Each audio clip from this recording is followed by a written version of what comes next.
Hello and welcome to Forever Football on Forever Sports. Today's football news live, and it is Champions League D-Day for a couple of clubs, well, four clubs actually. Two last 16 clashes happening tonight. We've got another two tomorrow, including the impossible task that Liverpool do face to try and beat Real Madrid. And then we've got the second leg of the last 16 for the Europa League teams also happening on Thursday. So without any further ado, let's have a look at exactly what we're going to be looking at. Some of the fixtures, for example, and the players still, or teams rather, that are still in the competition. We've also been talking about the latest sort of news. There was the London Football Awards last night, which I always found very weird to be having football awards and awarding player of the season in March. In the middle of the March as well. We've still got the rest of March, April, and May. Still got 2.5 months left to play. So for me to be doing awards right now is very strange, but each to their own, I suppose. And the question I'm going to ask in the poll is: will Man City qualify for the quarter-finals? They are playing against RB Leipzig tonight, and they don't have a particularly good time in the Champions League, have Man City in the last few years. The big trophy that still eludes Pep Guardiola as a Manchester City manager. So yeah, he's gonna have to try and get the business done tonight. So yeah, we're gonna have a look at the fixtures and some of that as well, and then we'll look at some of the general footballing news which is happening from around the globe, and we'll just sort of wrap up some of the rumors and discuss, also what we saw over the past weekend. We saw a couple of interesting results: a 0-0 draw between Manchester United and Southampton, for example, a good result for Arsenal, a big result for Bournemouth as they beat Liverpool on Saturday, and we'll also be talking about the fact that the World Cup in 2026 is going to increase the size of the tournament, be more teams, more matches, as well. Also, a very big occasion for a fight against online abuse and racism, with a man who's been handed a stadium ban for abusing Brentford striker Ivan Toney. So we're going to talk a little bit about that as well. So that's what's going to happen in the next 20-25 minutes, and yeah, I want to know what you guys have to say about anything football related, but mostly about City, and also how important is it that Pep Guardiola does go and win a Champions League in terms of solidifying his legacy as the City boss. But let's talk about some of the fixtures, shall we? So in terms of the Champions League, this is where we are tonight, and those four games are the week's games. But tonight we've got Porto taking on Inter, as well as the Manchester City versus RB Leipzig. Now, in terms of where these two matches stand, this is a 1-1 draw in the first leg, and the FC Porto versus Inter is a 1-0 advantage for Inter. So Inter go into this match, basically they just can't lose. A draw or a win would put them through, so they can't lose. And if they do lose, they need to lose by more than 2 goals, or else we'll go to extra time and then penalties. So Porto are playing at home, which will play into their favour. The bookies are backing Inter Milan just slightly more than Porto. Pretty even game over here, and yeah, so it should be quite an interesting game. In terms of the odds, there, Porto being backed a little bit, but the expected chance of winning is actually higher. But the odds are not on them, and that again comes down to the situation they're finding themselves in, the fact that they have to go push. The Inter Milan can go there and get a 0-0 draw, and that'll be enough for them. So when teams don't have to necessarily push, it obviously means that they don't have to win the game. And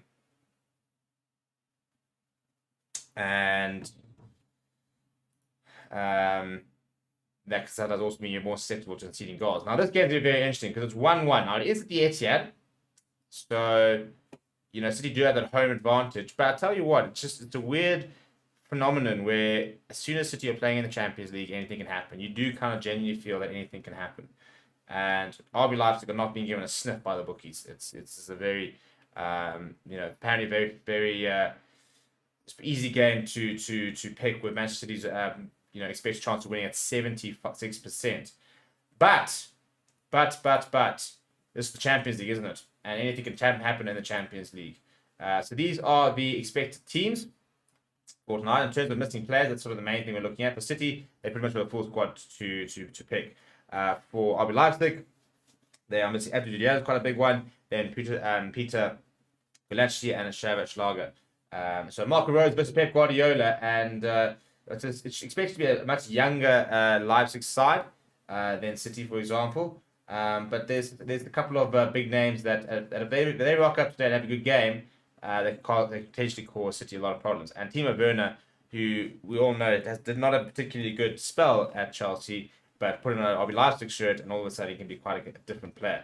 Emil Forsberg is also a very nice player in that number 10 jersey, very important player. And Hadara as well is going to have to make sure he plays an absolute blinder in the midfield. For City, it's all about starting. Well, I suppose for Leipzig, it's about shutting down Erling Haaland. And for City, Jack Grealish, Craig Gundogan, Kevin De Bruyne, and Riyad Mahrez are basically all just tasked with getting in those chances. Bernardo Silva, Rodri in that midfield expected to be there as well.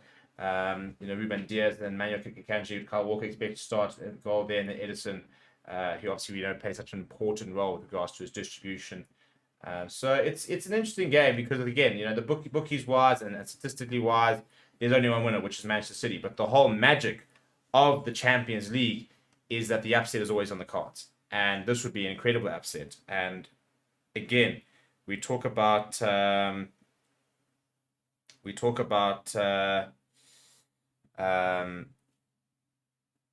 mental sort of blocks, example. And I think, Manchester City definitely do have a bit of a mental block when it comes to the Champions League. They're very aware that this is the one trophy that continues to elude them. And for whatever reason, a little like PSG, they're really struggling to get past that mental block and make sure they are competitive in the Champions League.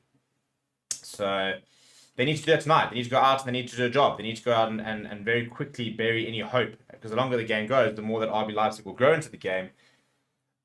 I start to believe that they can get a job done. In terms of other matches, tomorrow we've got Napoli versus Eintracht Frankfurt. Now, Napoli will go into that game with a 2-0 lead. So we'll very much be looking very comfortable in that one. Again, Napoli at home with a 2-0 lead. So, you can't expect them to get the job done. As you do with Real Madrid, who, had to come from behind, but then absolutely tore Liverpool apart. 5-2 was the first score in the first leg at Anfield as well. So at the Bernabeu tomorrow, Real Madrid going with basically what is effectively a 3-0 lead.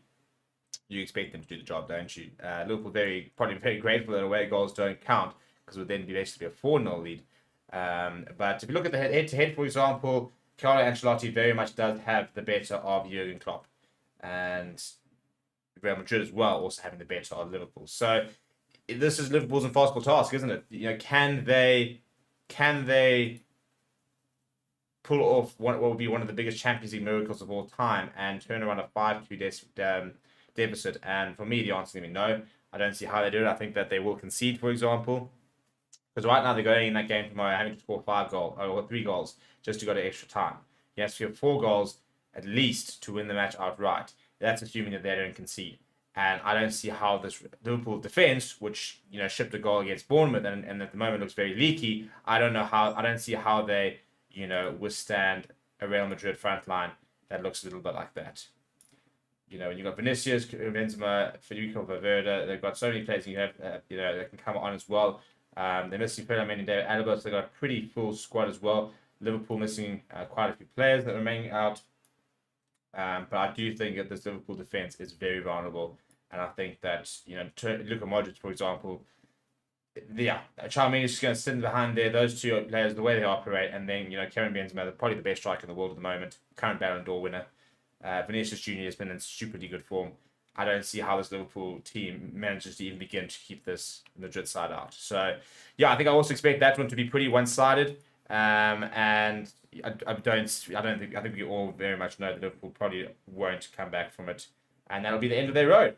So in terms of how it's looking, Milan is through, Chelsea's through, so those have been determined. Bayern's also moved through. Liverpool, we wait for that, and Benfica's gone through against Club Brugge as well. So as we get to the quarterfinals, lots of very interesting matchups, so lots of interesting teams still in it. But I suppose, if they were to win, if Real Madrid were to win, for example, we still need to have the draw. So this is not predetermined or anything. Bayern Munich, Chelsea, Milan, probably your big sort of teams currently still within the competition. If the likes of a City go in, then you're looking at City, Bayern, Real Madrid probably as your 3 favourites. But it's interesting because I think there's quite a few teams there that could be a little bit sort of dark horses. I think Napoli could be a bit of a dark horse team. I think Milan could very much be a bit of a dark horse team. They're a side that I don't think enough praise for how good they've been in the last few years. And we've been waiting for the sleeping giants that are AC Milan to really come to the party. And I tell you what, I reckon this could potentially be a season where we could actually see that happen. In terms of Europa, we're going to talk about that in a minute as well. Because, for example, United fans, life is very good. They got a very good result last week against Real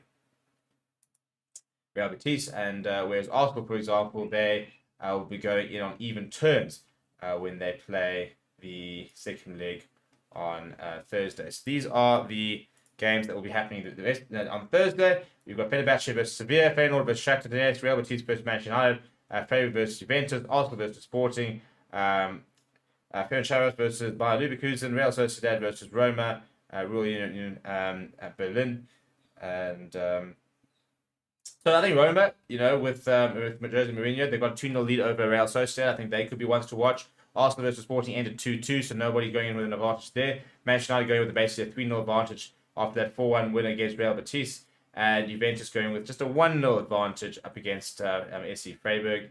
Fenerbahce versus Sevilla. Sevilla in the driving seat there as well, who are very much, Europa League team. I wouldn't say favourites necessarily, but they love this league. They do very well in this league. And it's always a league and a competition where they thrive. And I think Spanish teams in general have obviously always done quite well in the Europa League. But yeah, so those are some of the sort of the fixtures and stuff that's coming up in the week, which is going to be quite cool. Michael Stevie P, I'm a Manchester United fan. So yeah, last week Sunday I had to hide my head and sort of hide it a little bit and keep myself away from social media. However, Manchester United have responded very nicely. They, as I said, to beat Real Betis, did drop points against Southampton with a red card, maybe not the worst result. I'm not too worried about the Premier League as long as you do cement third.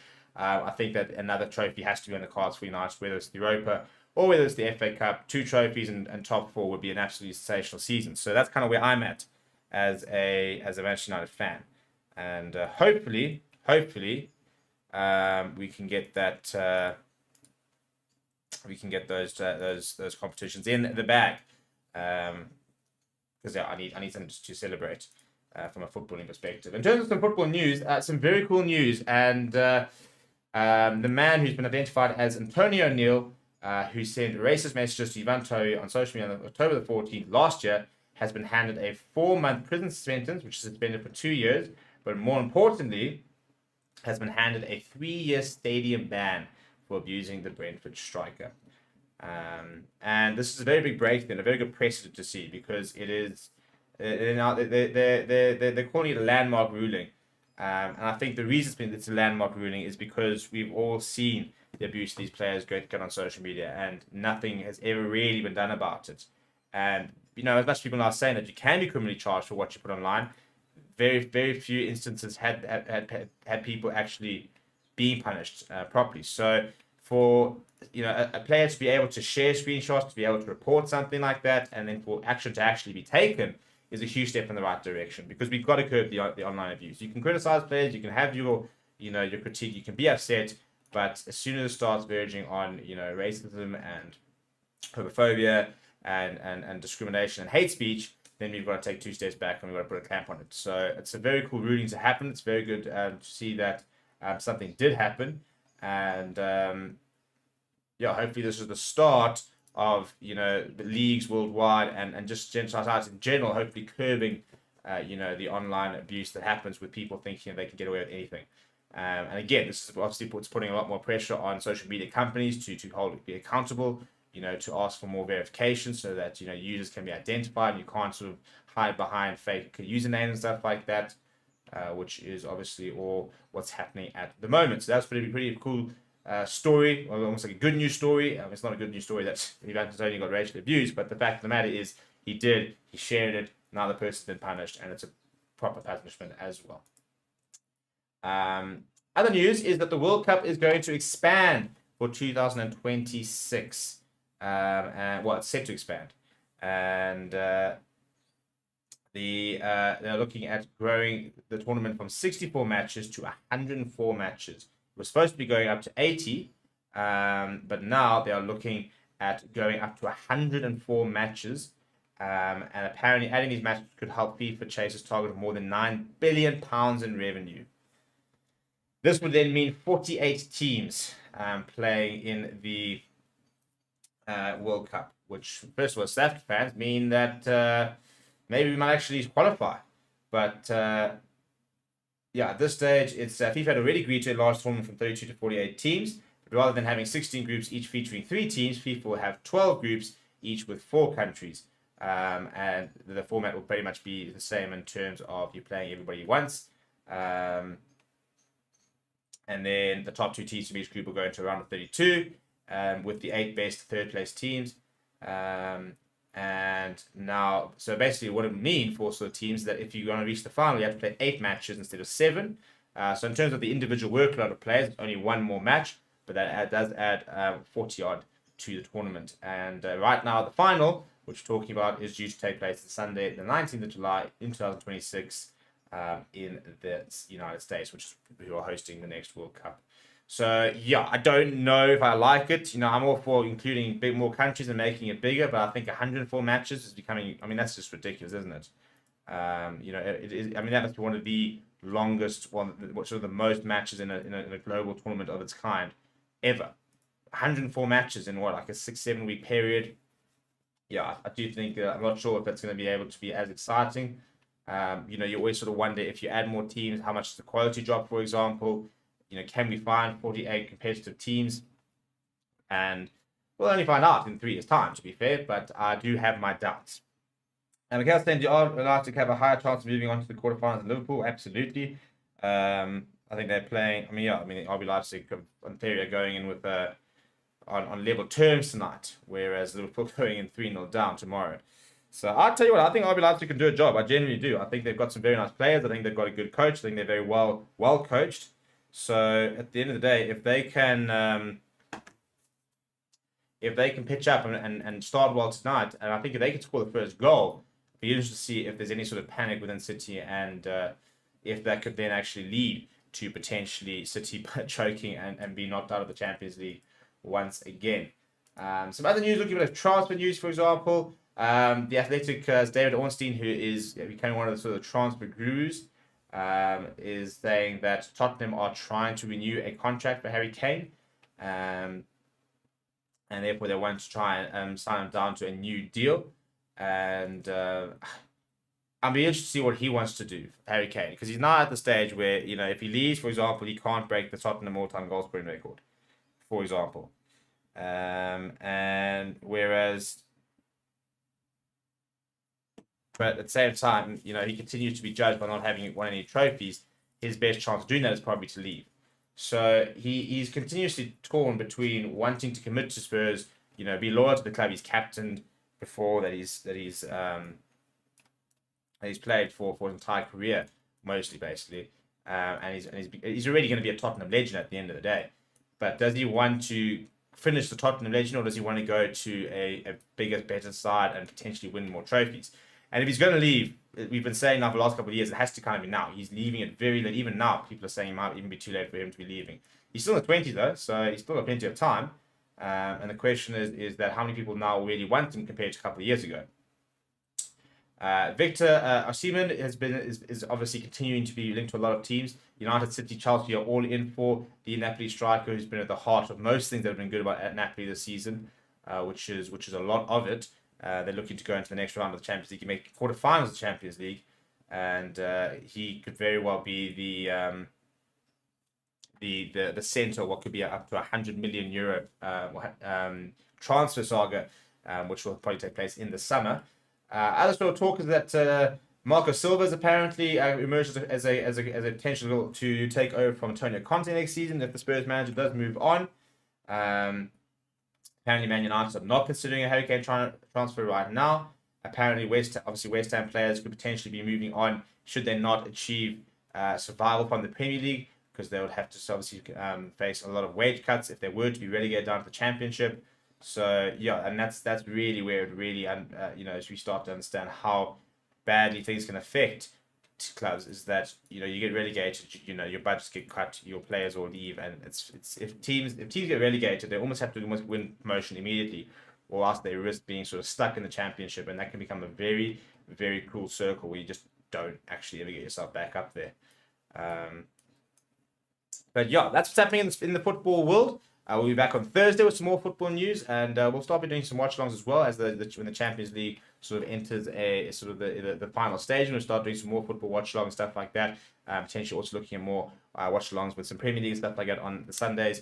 But in terms of your week ahead, tomorrow we'll have Rugby News Live over here, as well as potentially hopefully the cricket podcast that we're going to do. We will have the daily wrap every single day with Stephen Coker today, this week rather. And on Thursday night, we're going to be having a Formula One preview of the Saudi Arabia Grand Prix. Will be live throughout the weekend for the Saudi Arabia Grand Prix for all the build-up, the practices, as well as the Grand Prix. We'll also be live on Thursday for the Fan Forum. We've got special guest Anton Taylor, former Supersport and Varsity Cup commentator, will be joining our Fan Forum, as well as our betting consultant, Chris, who we had a couple of issues with last week, but that'll all be sorted, and he'll be on Thursday as well. So plenty of content and stuff this weekend as well. We've got the Six Nations wrapping up. So to make sure that you are always up to date with whatever's happening in the sporting world, please do smash like on the video. Please do subscribe to the channel as well. Thank you very much for watching. My name is Stephen,